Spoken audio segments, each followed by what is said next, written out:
Morning, everybody. Mike Niemiec here with some early morning grain and oilseed comments on this Tuesday, February 12th. Well, in typical fashion, we kind of turn around the trade on a Tuesday from what we saw on Monday. We're up a little bit in the corn, up around 2 cents, 4 cents in the beans. Meal's up around $1.50. The oil market up 5 points. The wheat market not in that camp. It's still down around 1 to 2 cents.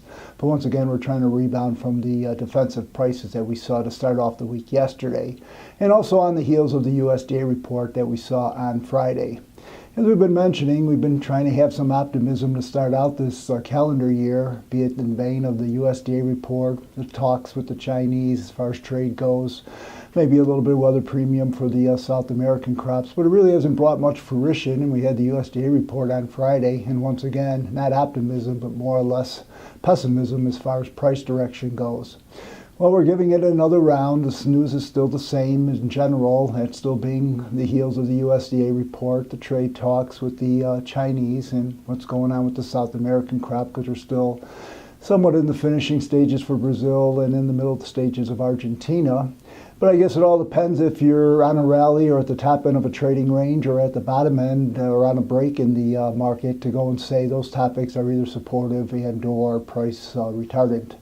So anyway, we got a little bit of a bounce going after yesterday's sell-off, still in our ranges. The news, as we said, kind of redundant in here. We still have the trade talks ongoing in China, being stepped up at the end of the week. We got our two top trade negotiators reportedly this morning landing in China, getting ready for the end of the week to see how that goes, pans on out. So on a price break, does the trade want to go and press continually the market until waiting those results?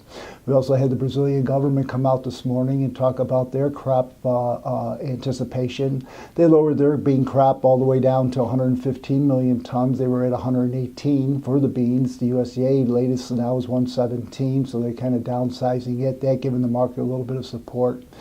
They left their corn crop at 91 million tons, but the USDA recently came out at 94.5. So still with the South American growing season and the finishing season still in front of us, market's still not wanting to be pressed too much ahead of that.